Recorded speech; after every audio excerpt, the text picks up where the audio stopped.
There are places in this world that exist between what we know and what we've lost. Hidden in the folds of ancient mountains, carved into stone older than memory, they wait. For former Navy SEAL Ethan Brooks, the letter that arrived 3 months after his wife's funeral felt like a message from beyond the grave. Grace had left him something, a property he'd never heard of, built into a ridge in the North Carolina wilderness.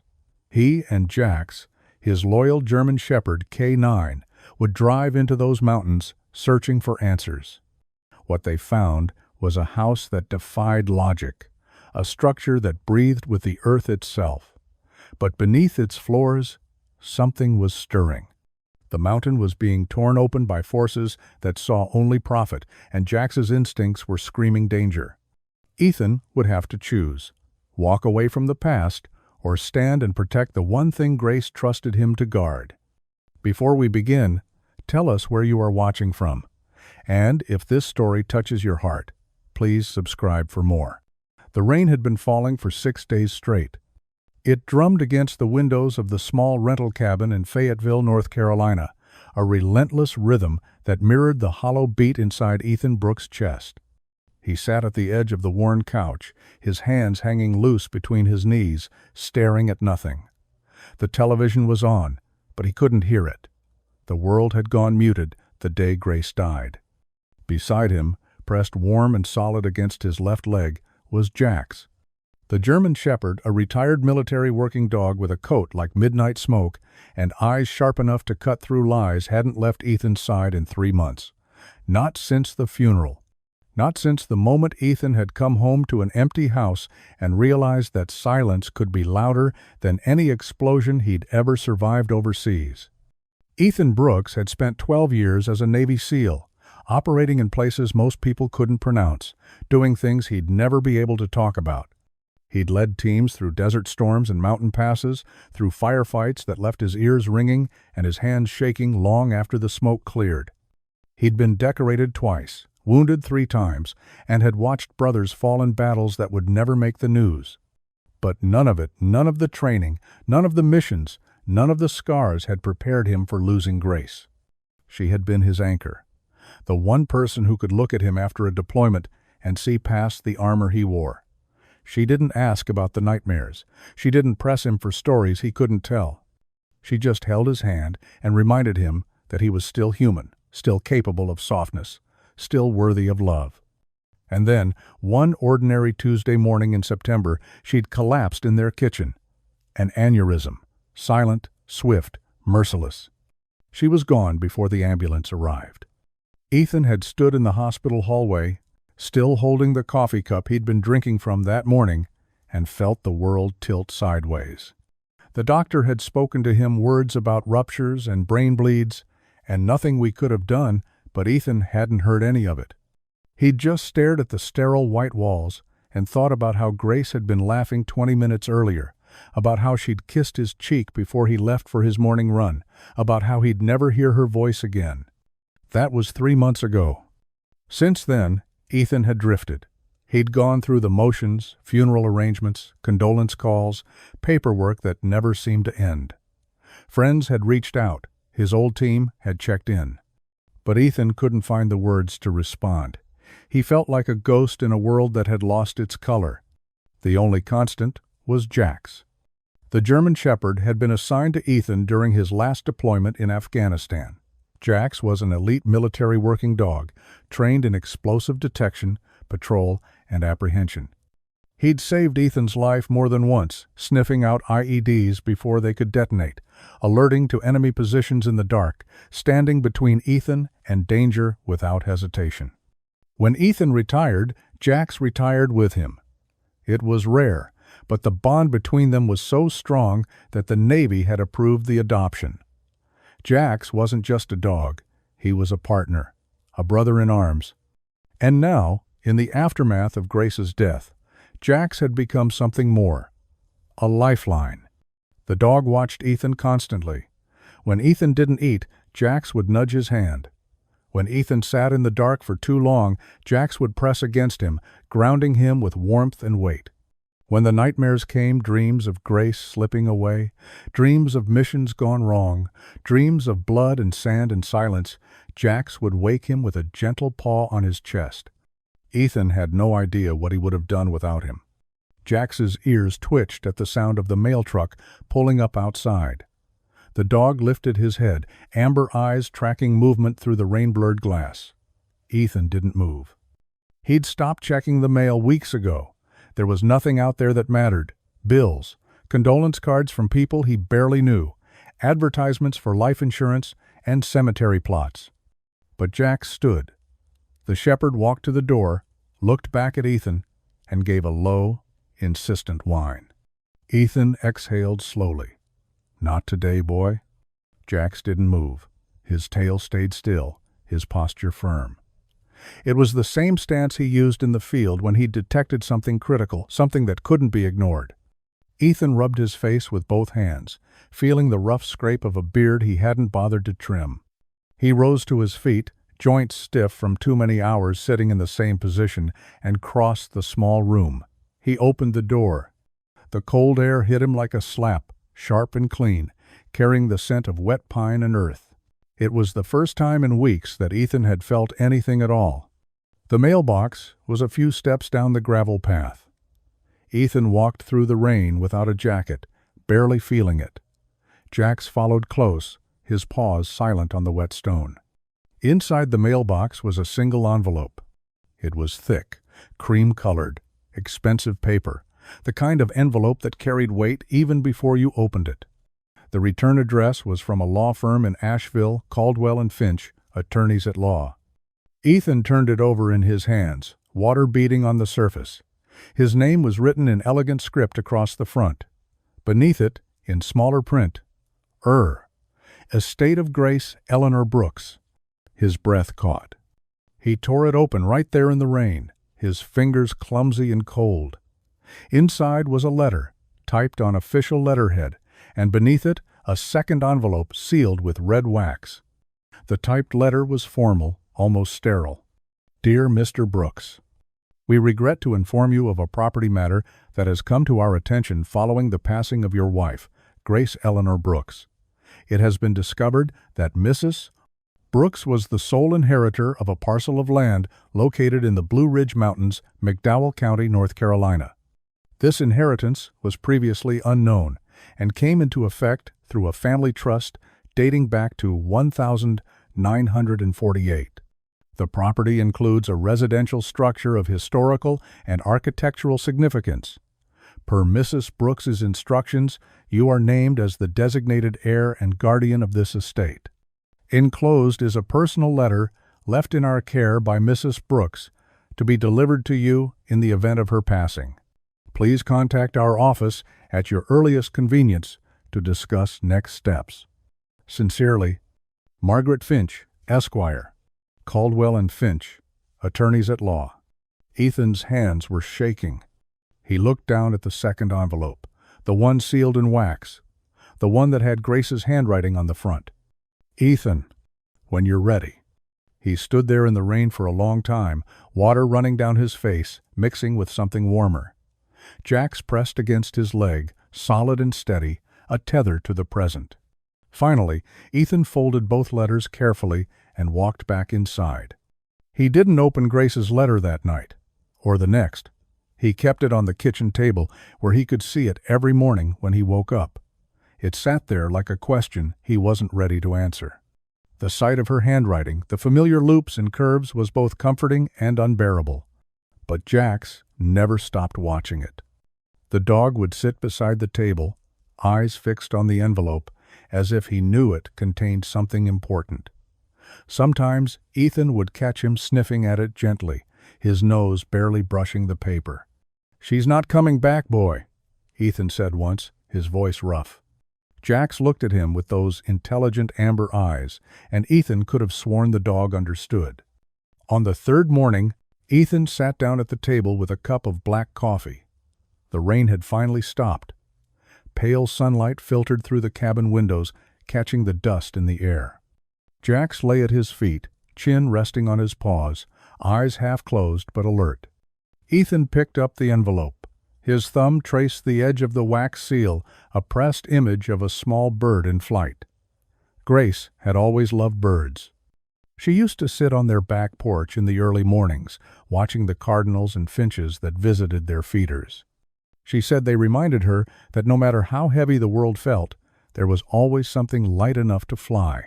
He broke the seal open. The letter inside was written in Grace's handwriting, the ink slightly faded but still clear. My dearest Ethan, if you're reading this, then I'm gone. I'm so sorry. I wanted more time. I wanted to show you this place myself, to take your hand and walk you through the doors, to watch your face when you saw it for the first time. But life doesn't always give us the endings we plan. There's a house, Ethan, hidden in the mountains. My great-grandmother built it in 1949, after the war, after she lost everything. Her name was Eleanor Hale, and she was one of the only female engineers in North Carolina at the time. She designed this house to be a sanctuary, a place where the earth itself would keep you safe and warm. I inherited it 2 years ago, when my aunt passed. I didn't tell you because I wanted it to be a surprise. I was fixing it up, little by little, dreaming of the day we'd go there together. I thought we'd have weekends there, maybe even retire there someday. I thought we'd have more time. The house is yours now, and I need you to protect it. There are people who want to tear that mountain apart. They see only what's beneath the stone, what they can take, what they can sell. But that house is more than wood and rock. It's a testament to resilience, to survival, to the belief that we can build something that lasts, even when the world tries to break us. Eleanor built it after she lost her husband in the war. She built it when everyone told her she couldn't. She built it to prove that even in the darkest seasons, we can create something beautiful. Go there, Ethan. Take Jax. Let the mountain hold you the way I can't anymore. You're not lost. You're just between chapters.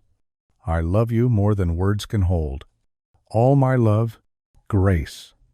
Ethan read it 3 times. By the 3rd read, his vision was blurred. He set the letter down carefully, as if it might shatter, and pressed the heels of his hands against his eyes. Grace had known.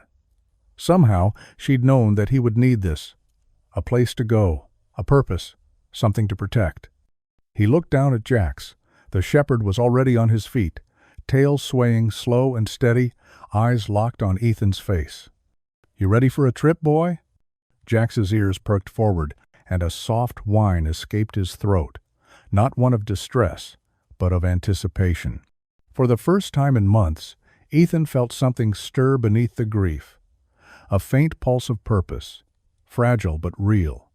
He stood and moved through the cabin with a clarity he hadn't felt in weeks. He pulled his old duffel bag from the closet and began to pack.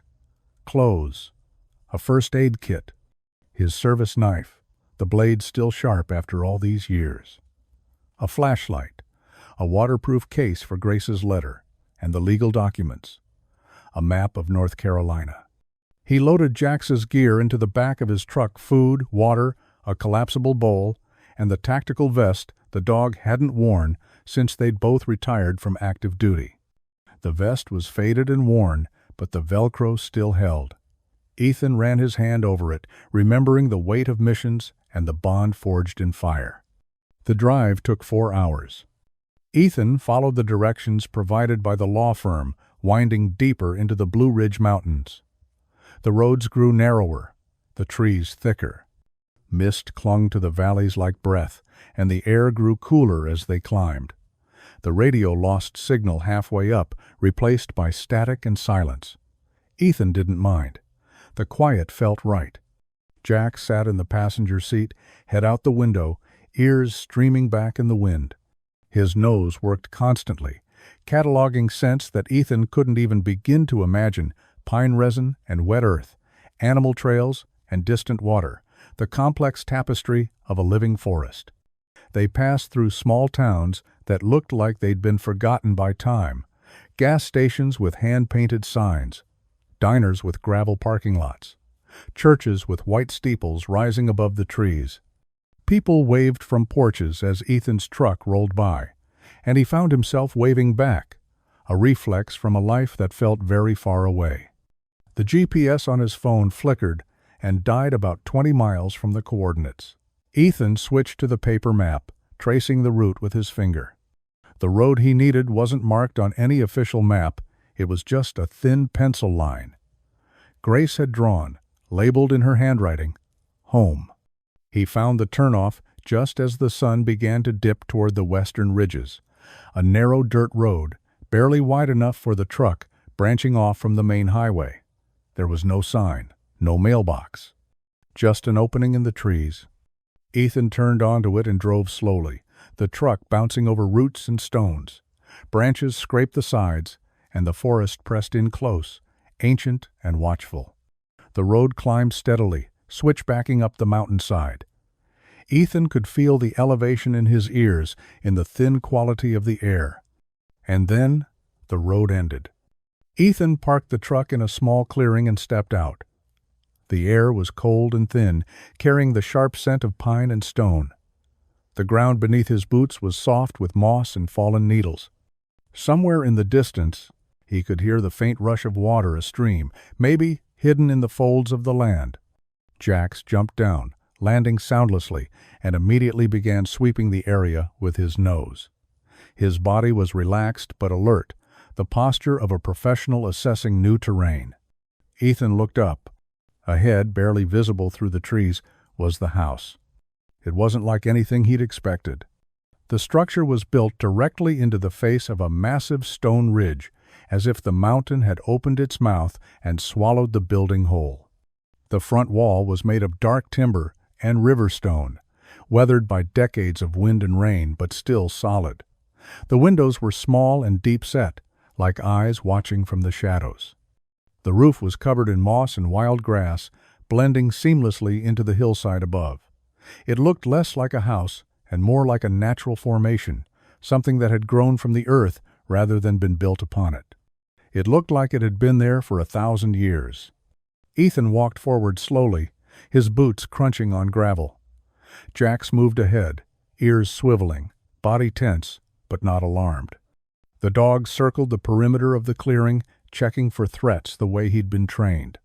Finding none, he returned to Ethan's side and sat, waiting. The front door was heavy oak, reinforced with iron bands that had turned green with age. There was no lock, just a simple latch, smooth from use. Ethan lifted it and pushed the door open. The hinges didn't creak.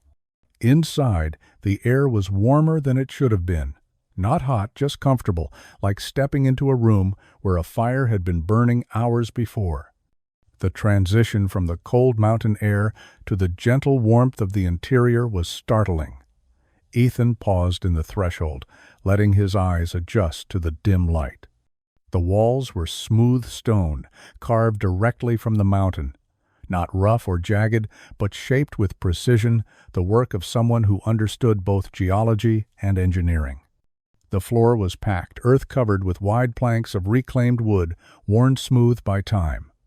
A stone fireplace dominated one wall, its hearth cold and empty, yet the warmth in the room persisted. And yet, the house was warm. Ethan stepped further in, his senses heightened by years of training. The main room was open, with a vaulted ceiling supported by thick wooden beams. Light filtered through the small windows, soft and golden, illuminating particles of dust that hung suspended in the air. There was furniture, simple, handmade pieces that looked like they'd been built in place. A table, chairs, a bench near the fireplace. Everything was covered in a thin layer of dust, but beneath it, Ethan could see care, intention, love. Jax padded beside him, nose working overtime.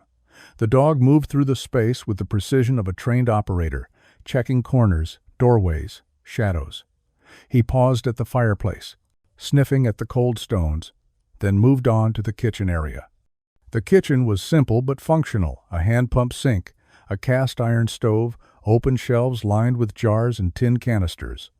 There was a wooden counter with knife marks worn deep into the surface, evidence of decades of use. Ethan ran his hand over it, feeling the grain of the wood, the weight of history. Beyond the kitchen, a hallway led deeper into the mountain. Ethan could see 3 doors, 2 on the left, 1 on the right. He walked to the first door and opened it. A bedroom, simple. A bed frame made of rough-hewn logs, a thin mattress covered with a faded quilt, a small table beside the bed. A single window that looked out over the valley below, framing a view of endless ridges rolling into the distance, layer upon layer of blue and green. The second door led to a washroom, basic but functional. A deep basin carved from stone, fed by a pipe that emerged from the wall. A small mirror, its surface spotted with age. Shelves lined with glass jars that still held dried herbs, lavender, rosemary, sage. The third door was at the end of the hall. It was different from the others, heavier, with a metal handle that felt cold under Ethan's palm. He turned the handle and pulled.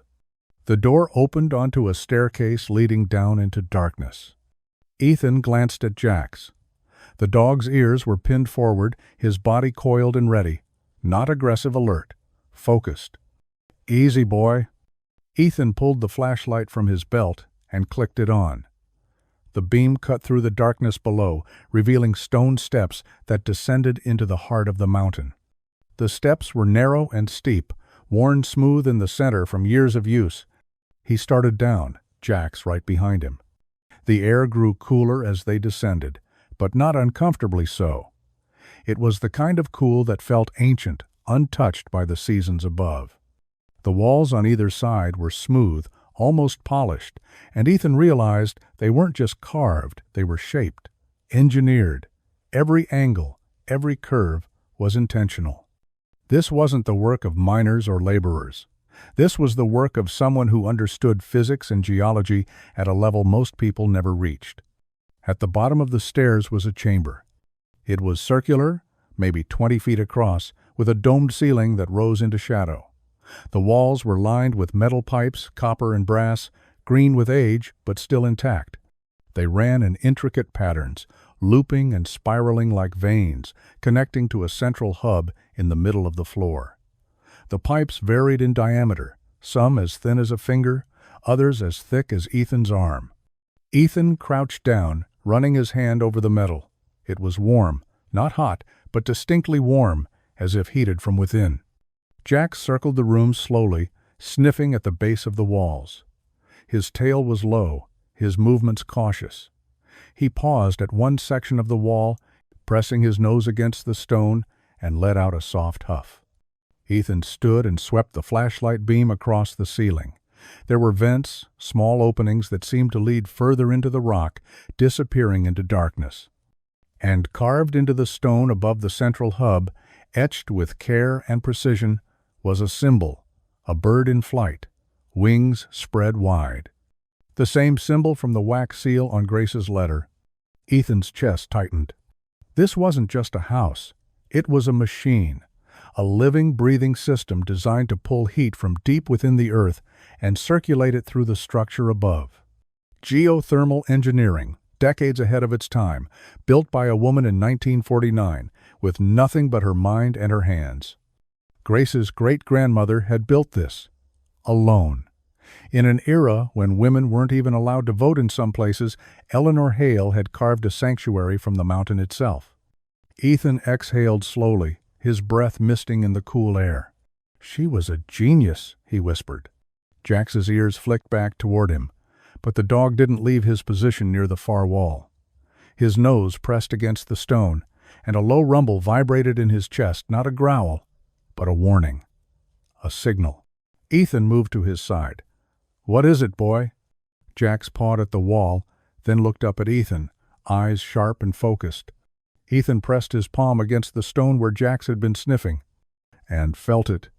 A vibration, faint, rhythmic, like a heartbeat, deep beneath the surface. It wasn't constant, it pulsed, slow and steady, as if something massive was moving far below. His pulse quickened. That wasn't natural. He stood there for a long moment, hand flat against the wall, feeling the steady thrum of something he couldn't see, something that shouldn't be there. The vibration traveled up through his arm, into his chest, unsettling and wrong. He turned and headed back up the stairs, Jax close at his heels. Back in the main room, Ethan stood in the center of the house, trying to process what he'd just felt. The warmth, the pipes, the vibration. Grace had said there were people who wanted to tear the mountain apart. Was this what she meant? Was someone already digging, already drilling? He pulled out his phone, still no signal, and checked the legal documents again. There was a contact number for the local ranger station. He'd have to drive back down the mountain to make the call. But before he could move, Jax's head snapped toward the front door. A second later, Ethan heard it too, the low rumble of an engine. He moved to the window and looked out, his body shifting into the calm, focused state that came from years of training. No panic, no rush, just awareness. A dark green pickup truck was rolling up the dirt road, moving slowly, deliberately. It stopped about 50 yards from the house, the engine idling for a moment before cutting off. Two men stepped out. They were dressed in work clothes, jeans, flannel shirts, steel-toed boots. But there was something off about the way they moved. Too smooth, too aware. These weren't ordinary workers. These were men who knew how to handle themselves. One of them carried a clipboard. The other had a radio clipped to his belt and a holstered sidearm visible under his jacket. Ethan stepped away from the window and moved to the door. He opened it and stood in the threshold, arms loose at his sides, posture neutral but ready. Jax appeared beside him, silent as smoke, his amber eyes locked on the two men. The men stopped when they saw Ethan. They exchanged a glance, quick, assessing, and then the one with the clipboard spoke first. "Didn't know anyone was up here." His voice was casual, but his eyes were sharp. He was scanning Ethan, reading him the way soldiers read each other. "Private property," Ethan said evenly. "Yeah, we know." The man smiled, but it didn't reach his eyes. "We're with Appalachian Resource Solutions. We've been contracted to do some geological surveys in this area. Just routine stuff, making sure the land is stable before any development happens." Development. That's right. There's a lot of interest in these mountains. Old mining veins, mineral deposits. The company's looking to reopen some of the operations that shut down back in the 70s. Good for the economy, good for jobs. Ethan's jaw tightened. "This property isn't part of any mining operation." "Didn't say it was." The man glanced past Ethan toward the house, his eyes lingering on the stone structure. "But the ridge you're sitting on? That's a different story. We've got permits to drill test cores all along this section of the mountain. Geological assessments, standard procedure. Test cores. That's right, we'll be starting next week. Thought we'd give you a heads up, seeing as you're so close to the work zone. Might get loud, might feel a few vibrations. Nothing to worry about, but we like to keep the neighbors informed." Ethan stepped forward, his boots crunching on the gravel. "And if I told you that this house is built into a geothermal system that's sensitive to seismic activity, that drilling into this ridge could destabilize the entire structure?" The man's smile faded slightly. "That sounds like a personal problem. It's going to be your problem if you damage this property." The second man, the one with the radio and the gun, shifted his weight. His hand didn't move toward the weapon, but the message was clear. Jax stepped out from behind Ethan, moving silently into view. The German shepherd's body was low, his eyes locked on the two men. He didn't growl. He didn't need to. The tension radiating from his body was louder than any sound. The second man took a half step back. "Nice dog." "He doesn't like strangers," Ethan said quietly. The man with the clipboard cleared his throat. "Look, we're just doing our job. You got a problem with the permits, take it up with the county. But the drilling's happening. You might want to think about relocating for a few weeks. For your own safety." "I'm not going anywhere." The two men exchanged another glance. Then the first one shrugged, his smile returning cold and thin. "Suit yourself, but don't say we didn't warn you." They turned and walked back to their truck, their movements unhurried but deliberate. Ethan watched them drive away, the sound of the engine fading into the trees. Jax stayed at his side, ears forward, muscles coiled and ready. Ethan looked down at the dog. "This just got a lot more complicated, boy. If you've ever stood your ground when others tried to take what wasn't theirs, Let us know in the comments. That afternoon, Ethan drove back down the mountain with Jax in the passenger seat. The forest rolled past in shades of green and shadow, and Ethan's mind churned through possibilities. He needed information. He needed allies. And he needed to understand exactly what Appalachian Resource Solutions was planning. He found the ranger station about 20 miles south of the property, tucked between two ridges in a small clearing. The building was modest wood-sided, with a metal roof and a faded sign that read McDowell County Forest Service. A single truck was parked out front, its paint chipped and worn. Inside, the air smelled like coffee and old paper. Maps covered the walls, topographical surveys, fire danger zones, wildlife migration routes. A man in his 50s sat behind a cluttered desk, reading a report with a pair of reading glasses perched on his nose. He had a salt and pepper beard, weathered skin, and eyes that had seen too many winters. His name tag read, Silas Vance, Lead Ranger. Silas looked up when Ethan walked in. His gaze flicked immediately to Jax, and something shifted in his expression recognition, respect. "That's a working dog," Silas said. "Retired," Ethan replied. "So are you, I'm guessing." Silas set down his report and leaned back in his chair, studying Ethan with the careful attention of someone who'd spent decades reading people. "Military? Navy?" "Thought so. You've got the posture, the eyes." Silas nodded toward Jax, "And the kind of dog that doesn't quit." Ethan allowed a faint smile.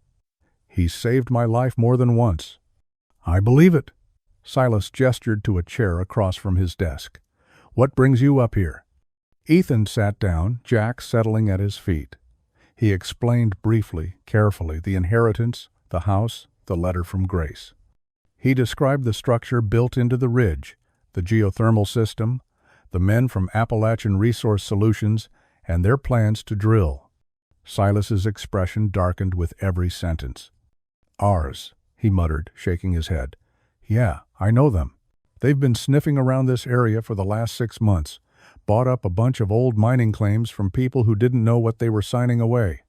Got themselves some permits from county officials who didn't ask enough questions. They said they're drilling test cores," Ethan said. "They are. And if they find what they're looking for, they'll tear this whole ridge apart." Silas pulled a large topographical map from the stack on his desk and spread it out. He tapped a section marked in red ink. "This is the area they've targeted. Old iron and copper veins, mostly played out by the 1,960 seconds. But there's also rare earth minerals stuff that's worth a fortune these days. Lithium, cobalt, elements used in batteries and electronics. The kind of thing companies will kill for." Ethan's chest tightened. "And the ridge is unstable?" "Unstable is putting it mildly." Silas traced his finger along the red-marked area. "This whole section of the mountain is riddled with old tunnels and shafts from the mining operations in the 40s and 50s. Most of them were never properly sealed. Add in natural fault lines and underground water channels, and you've got a geological powder keg. Start drilling in the wrong place, and you could trigger a collapse that takes down half the ridge." "How unstable are we talking?" Silas looked him in the eye. "Unstable enough that the last mining company to work this area pulled out in 1973 after a tunnel collapse killed 4 men. They sealed the site and left. No one's touched it since, until now." Ethan felt a cold weight settle in his gut. Can they be stopped? Legally? It's complicated. They've got permits from the county, but those permits were issued based on incomplete geological surveys. If you can prove the drilling poses an immediate threat to a historical or protected structure, you might be able to get an emergency injunction. Shut them down long enough to force a full environmental and safety review. How do I prove that? You'd need documentation, historical records, engineering reports, proof that the house is significant and that the geothermal system is sensitive to seismic activity. Silas paused, leaning forward. "Your house? It's the old Hale property, isn't it?" Ethan nodded. Silas whistled low, a sound of genuine awe. "I've heard stories about that place my whole life. My grandfather used to talk about Eleanor Hale, said she was a genius. Built that house with her own hands after the war, after she lost her husband. People thought she was crazy, but she proved them all wrong. Grace's great-grandmother. Then you've got a case. That house is a piece of history. If you can document its significance, get some engineers or historians to assess the structure and the geothermal system, you might be able to make ARS back off, or at least force them to move their drilling operations far enough away that they won't cause damage. And if I can't? Silas met his eyes, his expression grim. Then you'd better hope they don't hit a fault line, because if they do, that house and everything on that ridge is coming down. The weight of those words settled over Ethan like a shroud. He looked down at Jax, who was watching him with steady, unwavering eyes. "I need to see those permits," Ethan said. "Already pulled them." Silas slid a folder across the desk. "County records. Everything ARS filed. It's not pretty." Ethan opened the folder and scanned the documents. Geological survey reports, thin, rushed, incomplete. Environmental impact assessments that were barely more than form letters. Permits signed by officials whose names Ethan didn't recognize. It was a rubber stamp job. ARS had paid the right people and pushed the paperwork through without proper oversight. "This is a disaster waiting to happen," Ethan said. "You're not wrong." Silas leaned back in his chair, arms crossed. "But stopping it is going to take more than anger. You'll need evidence, legal grounds, and time." "How much time do I have?"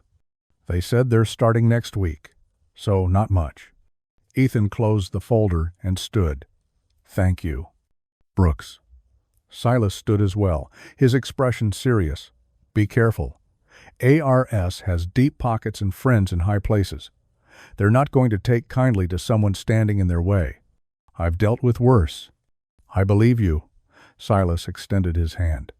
"But if you need help, legal, logistical, whatever you call me, that house is part of this mountain's history.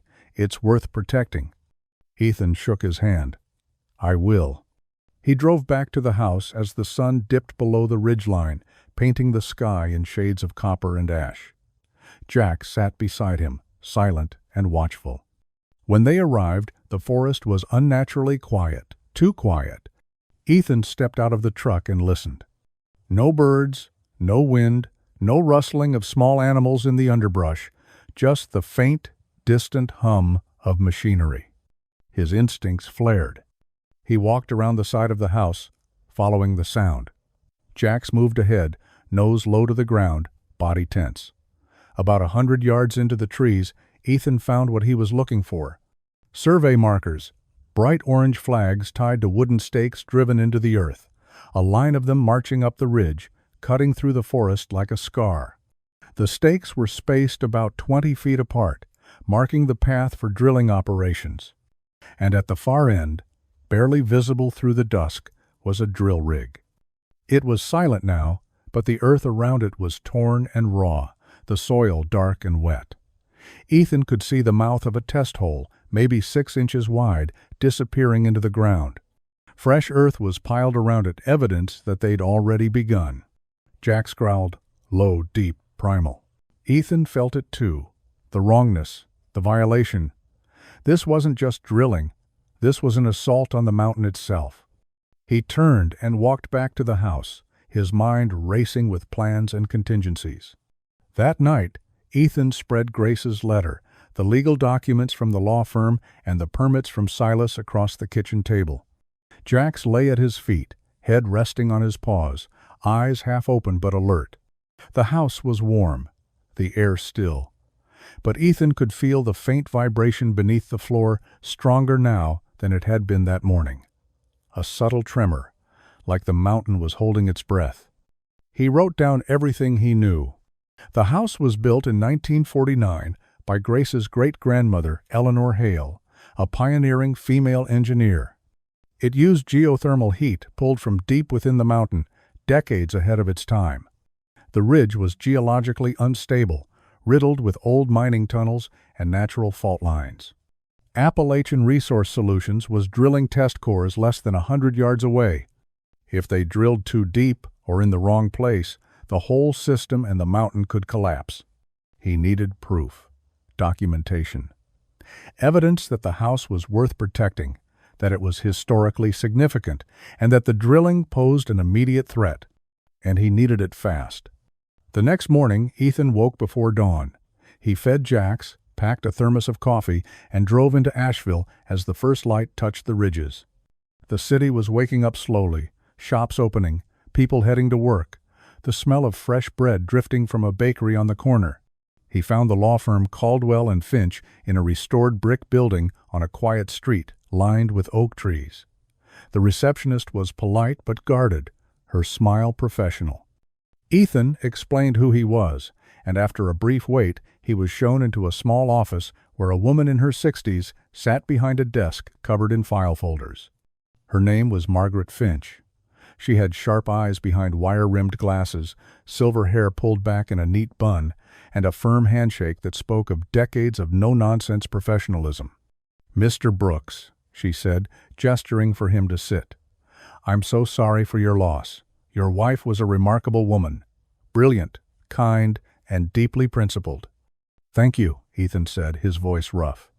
"She came to see me about a year ago, told me about the house, about her plans to restore it, to share it with you.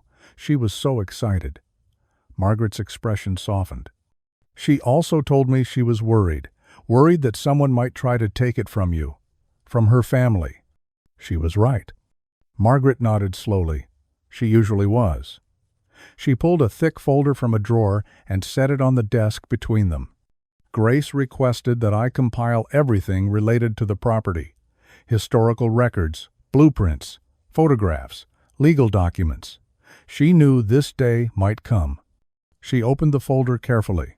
Inside were dozens of pages, meticulously organized. Blueprints marked with measurements and technical notes. Photographs, black and white, slightly faded, showing the construction process. Letters written in careful script.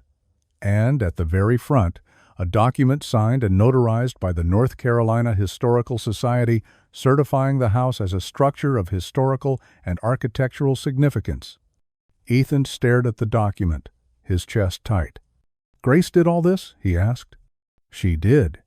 She spent months gathering evidence, reaching out to historians and engineers, building a case." Margaret slid a photograph across the desk. "This is Eleanor Hale." The photograph was old, the edges worn. It showed a woman in her 30s standing in front of the house, wearing work clothes, trousers, a flannel shirt, boots caked with mud.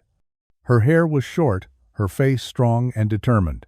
Behind her, the stone ridge rose like a fortress, and scaffolding surrounded the house, evidence of construction still in progress. "That was taken in 1950, Margaret said.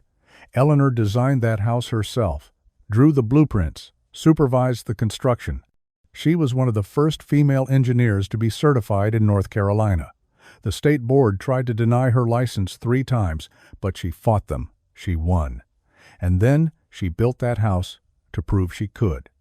Ethan studied the photograph, feeling a deep connection to this woman he'd never met, a woman who'd lost everything and built something beautiful from the ruins.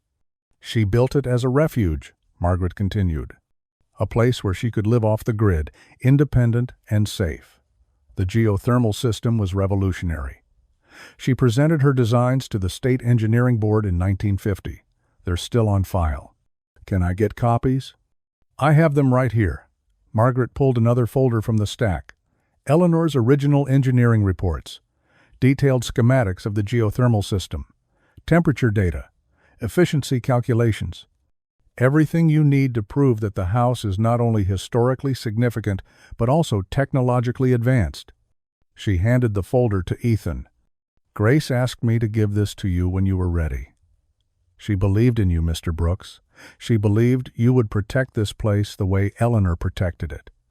Ethan closed the folder and looked up at Margaret. She knew someone would try to destroy it. She did, and she trusted you to stop them. Ethan stood, holding the folder carefully. "Thank you, Mr. Brooks." Margaret stood as well, her expression serious. "Your wife loved that house. But more than that, She loved what it represented: resilience, survival, the belief that we can build something that lasts even when the world tries to break us. Don't let them take it. I won't. He drove back to the mountain with the folders on the seat beside him and Jax's solid warmth pressed against his leg. The forest rolled past in a blur of green and shadow, and Ethan's mind was already moving ahead, planning his next steps. When he arrived at the property, the drill rig was running. The sound was deafening, a mechanical scream that echoed through the forest, shaking the air itself. Ethan could feel it in his bones, in the steering wheel, in the ground beneath the truck. He parked and stepped out. Jax jumped down, ears flat against his skull, teeth bared in a silent snarl. The rig was maybe 75 yards from the house now, chewing into the earth with brutal efficiency. Men in hard hats moved around it, shouting instructions over the noise. Ethan could see fresh holes drilled into the ground, 3, maybe 4, each one disappearing into darkness. One of the men was the man with the clipboard from before. Ethan walked toward them, the folders tucked under his arm. Jax stayed close, his body coiled and ready. The man saw him coming and waved. He said something to the others, and the rig powered down. The silence that followed was almost worse than the noise, heavy, oppressive, filled with tension. "Mr. Brooks," the man said, pulling off his hard hat, "didn't expect to see you again so soon. You need to stop," Ethan said evenly. The man laughed short, sharp, dismissive. "We talked about this. We've got permits. And I've got documentation that this site is protected under the North Carolina Historical Preservation Act." Ethan opened the first folder and pulled out the certification. "This house is a registered historical structure. Any drilling within 200 yards requires environmental and historical impact assessments. You don't have those." The man's smile faded.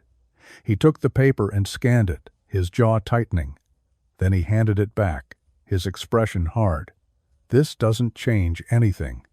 "It changes everything. If you keep drilling, I'll file for an emergency injunction, and if you cause any damage to that house or the ridge, you'll be liable for criminal and civil penalties." The man stepped closer, his voice dropping to a low, dangerous tone. "You really want to play this game? ARS has lawyers. Good ones. We'll tie you up in court for years. You'll spend every penny you have fighting us, and you'll still lose." Ethan didn't move. "I'm not playing."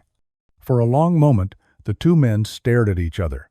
The other workers had stopped, watching the exchange with cautious interest. The air was thick with unspoken threats. Jax's growl was low and steady, a warning written in sound. His eyes never left the man's face. Finally, the man stepped back, his expression cold. "We'll see what the lawyers say." "You do that." Ethan turned and walked back to the house, his heart pounding but his stride steady. Jax stayed at his side, ears forward, tail low. Inside, Ethan stood in the center of the main room and let the warmth of the house settle over him. He could still feel the vibration beneath the floor, but it was softer now, steadier. The house was holding. He pulled out his phone, still no signal, and made a note to contact Silas in the morning. He needed to file the injunction immediately before ARS could do any more damage. But that night, something changed. Ethan woke just after midnight to the sound of Jax's low, insistent whine. The dog was standing at the foot of the bed, ears pinned forward, eyes locked on the door. His body was tense, every muscle coiled like a spring. Ethan sat up, instantly alert. "What is it, boy?" Jax moved to the door and pawed at it, looking back at Ethan with urgent eyes. Ethan pulled on his boots and grabbed his flashlight. He followed Jax down the hall, through the main room, and out the front door.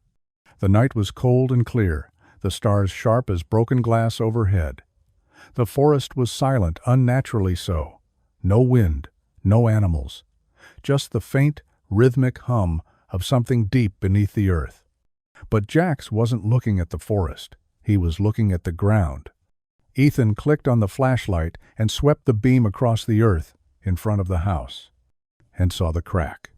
It was thin, maybe an inch wide, but it ran from the base of the ridge all the way to the edge of the tree line, a distance of at least 50 feet. The earth on either side was uneven, as if something beneath had shifted. Fresh soil had been pushed up along the edges, and the crack itself was dark, disappearing into shadow. Ethan's blood ran cold. He followed the crack, Jax moving ahead of him, nose pressed to the ground. The dog moved with purpose, his body low and focused. The crack led straight toward the drill site, growing wider as it went. When they reached the rig, Ethan saw it. The test hole they'd drilled that afternoon had collapsed inward, leaving a dark, gaping pit. And from the pit, faint wisps of steam were rising into the cold night air, glowing faintly in the beam of his flashlight. Jax stopped at the edge and growled, a sound that seemed to come from deep in his chest. Ethan knelt down, shining the flashlight into the hole. He could see water, hot water, bubbling up from deep below, hissing and spitting. And beneath that, the unmistakable sound of something groaning, like the mountain itself, was shifting under immense pressure. He stood and backed away slowly, his mind racing. This wasn't just unstable, this was critical. They drilled directly into a pressurized geothermal vent. The crack in the ground was evidence of subsurface collapse. If the pressure wasn't released, if the vent ruptured, Ethan didn't finish the thought. He ran. Back to the house, back to the truck.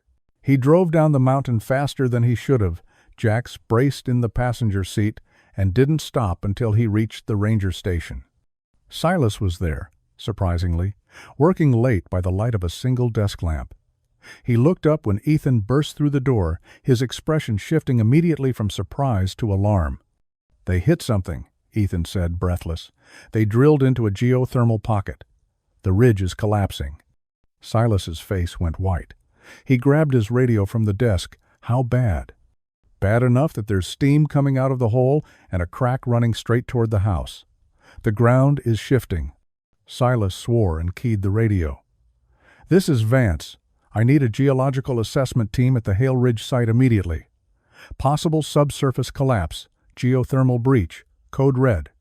He looked at Ethan, his eyes hard. "Get back up there. Don't go inside the house. If that ridge shifts, the whole structure could come down." "I'm not leaving it." "Brooks." "I'm not leaving." Silas held his gaze for a long moment, reading the determination there. Then he nodded, grabbing his coat and keys. "Then I'm coming with you." They drove back up the mountain in convoy, Silas's truck following close behind Ethan's. When they arrived, the crack had widened. Ethan could see it even in the dark, a jagged line cutting through the earth like a wound, several inches wide now, the edges crumbling. Jax jumped out and immediately began pacing along the edge, whining and barking short, sharp alerts. Silas parked and stepped out, flashlight in hand. He walked to the crack, knelt down, and pressed his palm against the ground. "It's warm," he said quietly, his voice tight with concern. "They hit a thermal vent," Ethan said. "If they keep drilling, or if that vent ruptures, they won't." Silas stood and pulled out his phone, dialing rapidly. "I'm calling the county engineer and the state geological survey. This site's getting shut down tonight. Emergency order." But before he could finish the call, the ground shook. It was subtle at first, a low rumble that Ethan felt more than heard, traveling up through his boots. Then it grew, building into a sharp, violent jolt that knocked Silas off balance and sent loose rocks tumbling down the ridge. Jax barked a sharp, urgent warning, his body tense and ready. And then, from somewhere deep inside the ridge, came the sound of stone breaking. It was a sound Ethan had never heard before, a deep, resonant crack that seemed to split the air itself. The ground beneath his feet shuddered, and the crack in the earth widened, spreading like a living thing. Ethan ran. He ran toward the house, toward the door, his boots pounding on the uneven ground. Jax was faster, reaching the threshold first and spinning back to face him, barking furiously. "No!" Silas shouted from behind. "Brooks, don't!" But Ethan was already inside. The house was shaking, not violently, but steadily, rhythmically, like a heartbeat gone wild. Dust rained from the ceiling, and the copper pipes along the walls groaned and hissed, vibrating with pressure.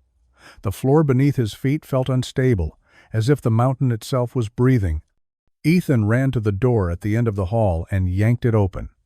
He took the stairs 2 at a time, Jax right behind him, the beam of his flashlight bouncing wildly off the stone walls. In the chamber below, the vibration was deafening. The central hub in the floor was glowing faint at first, then brighter, red-hot like the heart of a forge. The metal pipes were rattling violently, and from somewhere deep beneath, Ethan could hear the rush of water under immense pressure, building, ready to explode. He stood there, breathing hard, trying to think through the adrenaline and fear. If the thermal vent ruptured, the pressure would blow out the entire system. The house would collapse. The ridge would collapse. Everything Grace's great-grandmother had built, everything Grace had tried to protect, would be destroyed. But if he could release the pressure, slowly redirect it before it reached critical mass, he moved to the central hub and knelt down. The metal was hot, almost too hot to touch, but he forced his hands to stay steady. There was a valve, old, corroded, green with age, but still functional. Eleanor had built in a fail-safe, a way to manually bleed off excess pressure in case of emergency. Ethan gripped the valve with both hands and turned. It didn't move. He tried again, harder this time, his muscles straining, his hands burning from the heat. The valve was stuck, sealed by decades of mineral buildup. Jax paced behind him, whining, his claws clicking on the stone floor. "Come on," Ethan muttered through gritted teeth. "Come on." He put his full weight into it, leveraging his body, using every ounce of strength he had. The valve broke free. A jet of steam erupted from the hub, screaming into the chamber with a sound like a freight train. Ethan threw himself back, shielding his face with his arm. The pressure was intense, almost unbearable, and the heat was suffocating. The steam filled the chamber, thick and choking. But the pipes began to stabilize. The rattling slowed. The glow faded from red-hot to dull orange to nothing. Slowly, carefully, Ethan reached forward and closed the valve halfway, letting the pressure bleed off in controlled bursts rather than a catastrophic release. The hissing softened. The shaking stopped. The mountain exhaled. Ethan collapsed against the wall, his chest heaving, his hands burned and trembling. Sweat poured down his face, mixing with the condensation from the steam. Jax pressed against him, licking his face, his body warm and solid and real. "Good boy," Ethan whispered, his voice hoarse. "Good boy." Above, he could hear Silas shouting his name. Ethan climbed the stairs slowly, every muscle in his body screaming. His legs felt like lead, and his hands were raw and blistered. Jax stayed close, supporting him with his solid presence. When he emerged into the main room, Silas was standing in the doorway, eyes wide with a mixture of fear and disbelief. "You're insane," Silas said, his voice shaking. "Probably," Ethan replied, leaning against the wall. "You could have been killed. The whole structure could have come down on top of you. But it didn't." Silas shook his head, half in disbelief, half in reluctant admiration. "The county engineer's on his way. So is a team from the State Geological Survey. I've issued an emergency cease and desist order. ARS is getting shut down pending a full investigation." Ethan nodded, too exhausted to speak. Silas looked around the house, taking in the stone walls, the smooth floor, the warmth that still radiated from deep within despite the crisis. "This place is a miracle. You know that, right?" "Yeah," Ethan said quietly. "I know. When the truth needs to be heard, share this story with someone who believes that some things are worth fighting for." The investigation took 3 weeks. Engineers from the State Geological Survey descended on the site, mapping the ridge, analyzing the thermal vents, documenting the damage caused by ARS's drilling. They brought equipment, seismic monitors, ground-penetrating radar, thermal imaging cameras, and worked methodically, building a case that was impossible to ignore. The findings were damning. Appalachian Resource Solutions had ignored multiple geological warnings. They'd bypassed required environmental assessments. They'd drilled directly into a pressurized geothermal system without proper safeguards. The test cores they'd drilled had destabilized the ridge, causing subsurface collapses and triggering seismic shifts that could have resulted in a catastrophic failure. The site was declared a critical hazard zone. All drilling operations were permanently halted. ARS was fined heavily, their permits revoked, and the company faced criminal charges for environmental negligence. The land around the ridge was placed under a conservation easement, protected from future development. And the house, Grace's house, Eleanor's house, was officially recognized as a protected historical landmark by the state of North Carolina. Ethan stood on the ridge one cold morning in early spring, Jax at his side, and looked out over the valley. The trees were beginning to bud, tiny flashes of green breaking through the gray. The air was soft with the promise of new life, and the forest hummed with the sounds of birds returning from their winter migrations. Inside the house, on the kitchen table, was a small wooden box. Ethan had found it in the sealed chamber below, tucked into a niche in the wall behind one of the copper pipes. The box was simple, hand-carved, with Eleanor's initials etched into the lid. Inside was another letter from Grace. The paper was slightly yellowed, the ink faded but still clear. Ethan had read it once, and the words were carved into his memory. Ethan, if you're reading this, you've protected the house. You've honored what Eleanor built, and you've proven that even in the hardest seasons, we can still stand firm. I'm so proud of you. Eleanor built this place to survive. She built it to endure, and she built it with the belief that we can create something beautiful even when the world tries to break us. Live here, or don't, but know that this place is yours now, a sanctuary, a reminder that you are never as lost as you feel. The mountain will hold you when I can't. I love you, always. Grace. Beside the letter was a small photograph, the same one Margaret had shown him, of Eleanor standing in front of the house, strong and determined, dirt on her hands and fire in her eyes.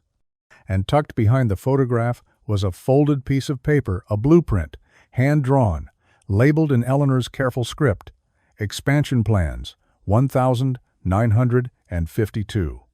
Ethan had studied it for hours. Eleanor had dreamed of expanding the house, adding more rooms carved into the mountain, creating a network of chambers that would function as a self-sustaining sanctuary. She'd never completed the project. Life had intervened, as it always does, but the plans were there, waiting. Ethan folded the blueprint carefully and slid it back into the box. He wasn't ready to expand yet. But someday, maybe, someday when the grief had softened and the future felt less like an abyss. For now, he had enough. He had the house, he had the mountain, he had Jax. And he had a purpose: to protect this place, to honor the women who had built it and loved it, and to remind himself that even in loss, there can be new beginnings. Ethan exhaled slowly, the cold air sharp in his lungs. Jax leaned against his leg, solid and warm, his tail wagging slowly. "We're staying, boy," Ethan said quietly. "This is home now." Jax's tail wagged once more, slow and steady. And for the first time, in a long time, Ethan Brooks felt something he thought he'd lost forever: peace. The weeks that followed were filled with quiet work. Ethan spent his days repairing and restoring the house, replacing rotted wood, cleaning the copper pipes, reinforcing the stone walls where age and time had taken their toll. Jax was his constant companion, always nearby, always watching with those intelligent amber eyes. Silas visited often, bringing supplies and updates. The legal battle with ARS was ongoing, but the state had stepped in with full force. The company's reputation was in tatters, and several executives were facing criminal charges. The ridge was safe. Margaret Finch came up once, bringing more documents and photographs from Eleanor's life. She stayed for an afternoon, walking through the house with reverence, marveling at the craftsmanship and vision that had created it. "Your wife would be so proud," Margaret said as she prepared to leave. "And Eleanor, wherever she is, she'd be grateful. "I hope so," Ethan replied. As winter turned to spring, the mountain came alive. Wildflowers bloomed along the ridge trillium and bloodroot and mountain laurel.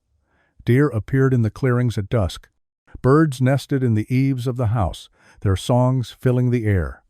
And slowly, carefully, Ethan began to heal.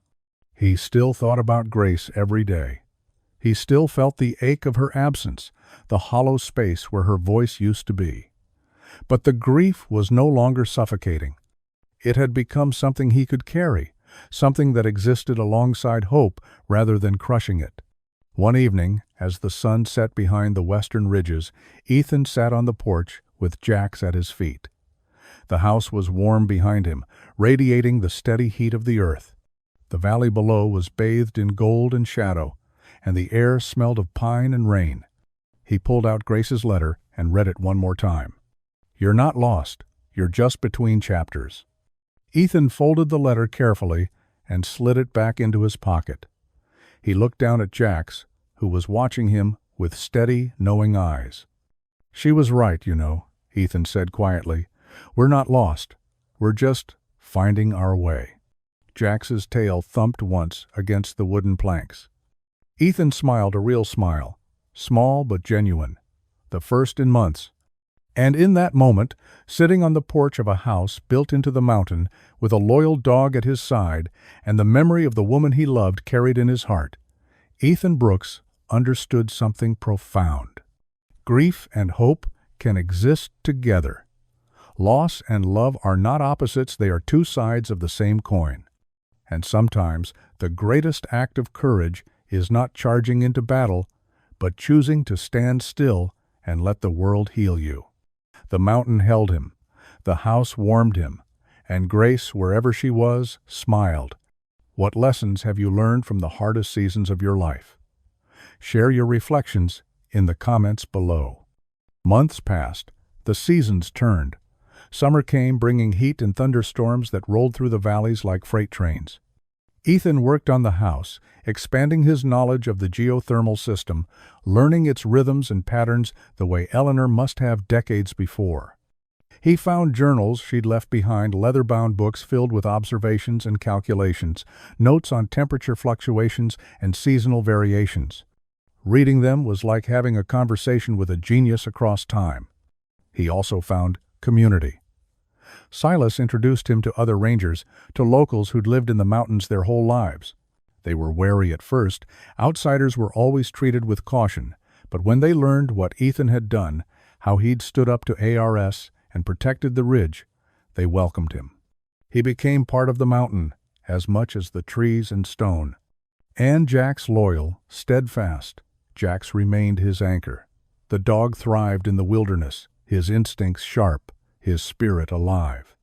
He roamed the ridge during the day, always returning by dusk, always checking on Ethan with those watchful eyes.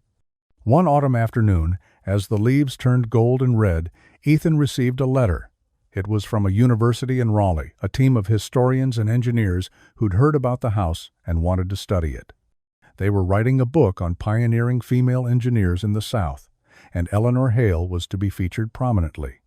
They asked for permission to visit, to document the house, to interview Ethan about his experiences. He said yes. The team arrived a week later, 3 academics with cameras and notebooks and an infectious enthusiasm.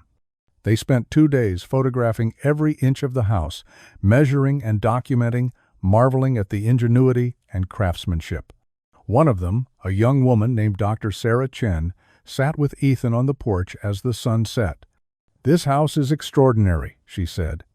Eleanor was 50 years ahead of her time. The geothermal principles she applied, they're still cutting edge today. She was remarkable, Ethan agreed. "And so are you," Dr. Chen said. "You fought for this place. You protected it. That takes courage." Ethan shook his head. "I just did what needed to be done." "That's what heroes always say." She smiled. "Your story, Eleanor's story, Grace's story, it's important. It reminds people that buildings aren't just structures, they're legacies. They're testaments to the people who believed in something bigger than themselves." Ethan looked out over the valley. at the ridges rolling into the distance, layer upon layer of ancient stone and living forest. Grace believed that, he said quietly. She believed this place was worth protecting, and she was right. Dr. Chen nodded. We'll make sure people know. We'll make sure Eleanor's legacy and Grace's lives on. As winter approached again, Ethan prepared the house for the cold. He stocked firewood, reinforced the shutters, checked the geothermal system for any signs of wear. Jax's coat thickened, and the dog seemed to relish the crisp air and the first dustings of snow. One evening, as the first real storm of the season rolled in, Ethan sat by the fire with Jax at his feet. The house was warm, the air filled with the scent of burning wood and pine. Outside, the wind howled and snow fell in thick, heavy flakes. Ethan pulled out the wooden box and opened it. Inside were Grace's letters, Eleanor's blueprints, the photograph of the house under construction. He ran his fingers over the edges of the papers, feeling the weight of history and love. And then he did something he hadn't done in a long time. He spoke to Grace. "I miss you," he said quietly, his voice barely audible over the crackle of the fire. "Every day, I miss you. But I'm okay. I'm finding my way. You gave me this gift, this place, this purpose, and I'm grateful." Jax lifted his head, watching Ethan with those steady eyes. "I think Eleanor would be proud," Ethan continued. "I think she'd be glad her house is still standing, still protecting, still warm, and I think she'd be glad you found it, that you loved it, that you trusted me to take care of it." The fire popped and hissed, sending sparks up the chimney. "I'm going to stay here," Ethan said, "for as long as I can. I'm going to protect this place the way you wanted me to, and maybe someday, I'll even finish Eleanor's expansion plans, build something new, something that honors both of you." He closed the box and set it gently on the table. Outside, the storm raged. But inside, the house was a sanctuary, warm, safe, enduring. Jax moved closer, resting his head on Ethan's knee. Ethan ran his hand over the dog's fur, feeling the steady rise and fall of his breathing. "We're home, boy," Ethan whispered. "We're finally home." And deep within the mountain, where stone met heat and earth met sky, the house breathed. It had survived wars and winters, storms and silence. It had held Eleanor through her grief, and now it held Ethan through his. It had been built by a woman who refused to be broken, inherited by a woman who saw its worth, and protected by a man who understood the weight of legacy. The house was more than wood and stone. It was a promise, a testament, a reminder that even in the darkest seasons we can build something that endures. And as the snow fell and the fire burned and the mountain held them close, Ethan Brooks finally understood what Grace had been trying to tell him. He wasn't lost. He was found. If this story touched your heart, share it with someone who believes that faith still lives in ordinary days. Leave a comment about the blessings you've witnessed in your own life. And subscribe for more stories that remind us we are never too lost to be found again. May God bless you, keep you warm in your winters, and fill your home with the quiet, steady light of hope.